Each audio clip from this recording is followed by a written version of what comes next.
Hi friends, இன்றைக்கி என்ன செய்யலான்னு பார்க்கலாங்களா. நான் ஒரு கடாயை வச்சுட்டு கொஞ்சோண்டு எண்ணெய் போட்டு கடுகு சீரகம் போட்டு வெங்காயம் போட்டிருக்கேன். சின்ன ஒரு 2 சைஸ் வெங்காயம் வந்து பொடியாக கட் பண்ணி இதில் போட்டிருக்கேன். என்னென்னா நான் பாலக்கீரை தொக்கு ஈஸியாக ரொம்ப நிறைய மசாலா இல்லாமல் தக்காளி தொக்கு நம்ம வைக்க போகிறேன். நான் அதை எடுத்து விட்டுட்டேன். எண்ணெய் கடுகு சீரகம் போட்டிருக்கேன். பெரிய வெங்காயம் ஒரு மீடியம் சைஸ் வெங்காயம் 2 வெங்காயம் கட் பண்ணி போட்டிருக்கேன். இது வந்து நல்லா நமக்கு வதங்கட்டும். வெங்காயம் வதங்கிடுச்சு. கொஞ்சமாக இஞ்சி பூண்டு பேஸ்ட் போட்டுக்குங்க. உங்ககிட்ட இஞ்சி பூண்டு பேஸ்ட் இல்லைன்னா நீங்கள் பூண்டு கூட கட் பண்ணி போடலாம், சூப்பராக இருக்கும். என்கிட்ட இருக்குது, அதனால போடுறேன். இது நல்லா அப்படியே வதங்கட்டும். வதங்க முன்னாடி நம்ம வந்து ஒரு 5 தக்காளி, சின்ன தக்காளி, நான் மீடியம் சைஸ் தக்காளி, இந்த மாதிரி தக்காளி ஒரு 5 6 நீங்கள் எடுத்துக்கோங்க. இது நம்ம தொக்கு பதத்தில் செய்ய போகிறோம், அதனால இதை அப்படியே நம்ம இது பண்ணிட்டேன். நான் க்ரஷ் பண்ணி நம்ம அப்படியே வந்து பியூரி மாதிரி பண்ணிட்டேன். ரொம்ப பியூரியாக பண்ணிடாதீங்க. இங்கே பாருங்கள், இந்த அளவுக்கு இந்த அப்படியே ஒன்று தெரியணும் நமக்கு. இந்த மாதிரி இதில் அப்படியே போட்டு நல்லா கிளறி விடுங்க. இங்கே பாருங்கள் வதங்கிட்டு இருக்கு. இப்போ வந்து உப்பு, நான் வந்து ராக் சால்ட் தான் போடுறேன். இது இப்போயே போட்டுருங்க. கொஞ்சம் நமக்கு எல்லாம் வதங்கி வரும். கம்மியாகவே போடுங்க, ஏன்னா நமக்கு கீரை வந்து கொஞ்சம் ஒரு கட்டு தான் நான் எடுத்திருக்கேன். நம்ம கீரை போட்டவுடனே கம்மியாகிடும், நமக்கு ஒன்றுமே இருக்காது. இந்த தொக்கு தான் இருக்கும். இந்த கீரை வந்து நமக்கு ஒன்றுமே இருக்காது. ஒரு கட்டு பாலக்கீரை நான் எடுத்து நல்லா க்ளீன் பண்ணி கழுவி வச்சுருக்கேன். இந்த மாதிரி பொடிசாக கட் பண்ணிக்கோங்க. ரொம்ப மசாலாவே கிடையாது. நம்ம வீட்டில் இருக்கிற குழம்பு மிளகாத்தூள் அப்படி அவ்வளோதான், அதை தான் போட போகிறேன். சூப்பராக இருக்கும்.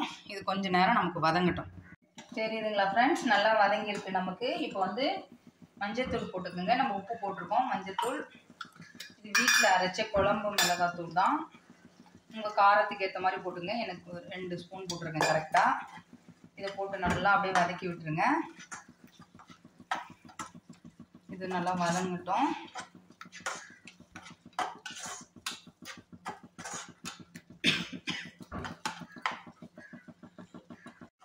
இங்கே பாருங்கள் ஃப்ரெண்ட்ஸ், இது வதங்கிடுச்சு. இப்போ நம்ம கீரை கட் பண்ணி வச்சுருக்கணும் பார்த்தீங்களா, இதை இதில் சேர்த்துருங்க.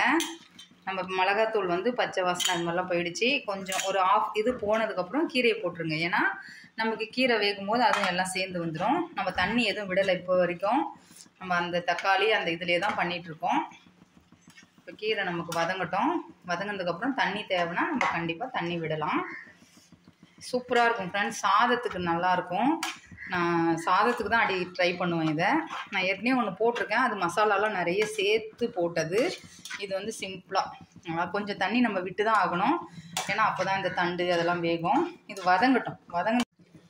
இங்கே பாருங்கள் ஃப்ரெண்ட்ஸ், நம்ம கீரை போட்டோம், இந்த தக்காளி இது எல்லாமே பாருங்கள். நம்ம தண்ணி ஒரு ட்ராப் கூட விடலை, அதுலேயே தான் இருக்குது. உங்களுக்கு தண்ணி வேணும்னா விட்டுக்குங்க, ஏன்னா இதுலேயே நமக்கு இன்னும் கொஞ்சம் சுண்டணும். அதனால் நான் கொஞ்சம் தண்ணி விடுறேன். இதில் பாருங்கள், ஒரு 1/4 கிளாஸ் போல் விடுறேன். ஏன்னா நம்ம இந்த கீரை இதெல்லாம் வெந்து வரும்போது சூப்பராக தொக்கு பதத்துக்கு வந்துடும். அவ்வளோதான். இது ஈஸியான இந்த தக்காளி தொக்கு நம்ம செய்வோம் பார்த்தீங்களா ஊர்லலாம், அதே தான். இந்த தக்காளி தொக்கில் நம்ம கீரை வெரைட்டியாக கீரைலாம் கடைஞ்சால் அடிக்கடி சாப்பிட்றதுக்கு கஷ்டம் இல்லை. எந்த கீரையாக இருந்தாலும் பண்ணுங்கள், இது மாதிரி சூப்பராக இருக்கும். நான் அடிக்கடி பண்ணுறது தான் இது. இன்றைக்கி பாலக்கீரை எனக்கு இருந்தது, அதனால் நான் பண்ணுறேன். இதில் உருளைக்கிழங்கு கூட போட்டு பண்ணலாம் ஃப்ரெண்ட்ஸ், சூப்பராக இருக்கும். செம்ம டேஸ்ட்டு. பீன்ஸ் போடலாம், எல்லாமே நல்லாயிருக்கும்.